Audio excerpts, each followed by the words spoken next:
In your last video you asked what I think would happen if you were an American boy and you lived right next to me in my very, very, very American neighborhood. My neighborhood is the American cliché. There are literally American flags hanging from my neighbor's house.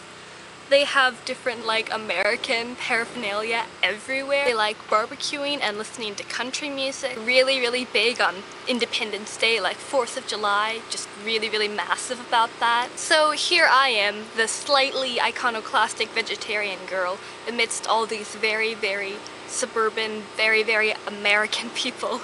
The only time my neighbors have really seen me out of the house is to duck into the nearby woods with a camera. So I'm not quite sure what they think of me. They probably think I'm a bit odd.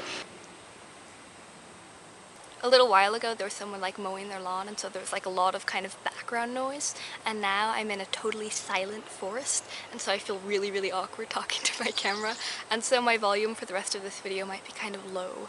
So apologies in advance for that. If you were my American neighbor, I think we would have a lot of fun because the people who live next to me don't especially interest me too much. I vaguely know them. I think there's this one girl who's going to my high school and she likes cheerleading, and I can't really relate to cheerleading, and so that's kind of the extent of our relationship.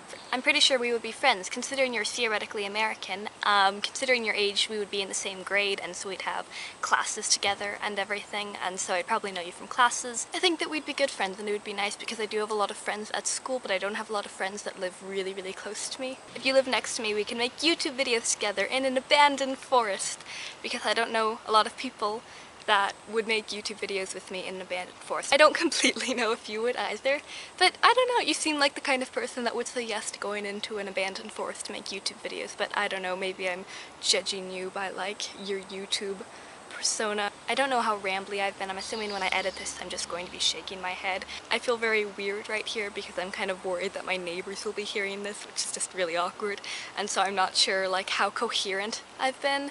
So I apologize, but kind of the main synopsis of this is I think that we would be good friends and that we'd have fun and that we'd likely make YouTube videos. So speaking of YouTube and collab channels, I've actually been looking into a lot of collab channels recently, and there's actually a lot of really, really cool channels. What I've been noticing is there's been lots of collab channels where it's a long distance relationship between a boyfriend and his girlfriend and everything, and that's really kind of intrigued me because I thought that would be kind of odd, and I think it's fine that people are willing to share their relationship on the internet, but I'm just thinking if they ever break up, it's so public because they're getting subscribers who just want to hear about the relationship. When you break up with someone, it's already public and humiliating enough, but if you make a channel solely dedicated to your relationship with this one person, and then you have to break up with this person in front of all the subscribers and all the people on the internet, it just seems even more humiliating and heartbreaking, and you have to see those videos that are still on that channel. Of course, you could delete the channel and do different things like that, but people rarely do that. I mean,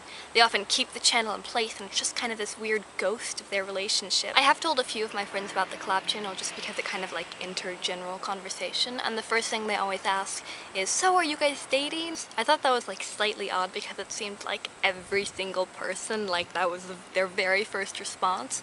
And then I looked at collab channels. The only time that a guy and a girl is in a collab channel, they seem to be dating. At first I thought, no, there are a few exceptions to this, like the Tea Project. The two people in it, Alex and Mark, had been dating originally, but they actually broke up, but they still continued making videos. So I thought, okay, those are two people, a guy and a girl who can make videos and not be dating. And then the Tea Project just broke up, and now only Alex is running it. So bad example. And then there was the channel Two Nerds in a Boat where it was Raquel and Will, and I thought, awesome, those are two people, they can just be friends, and it's slightly synonymous to our channel in the sense that Raquel's an American girl and Will is an English guy. And then Raquel sent Will a present and signed the card, your internet girlfriend. So apparently they're not just friends, but despite this, I do think that dating in a channel is odd. So what are your thoughts on it?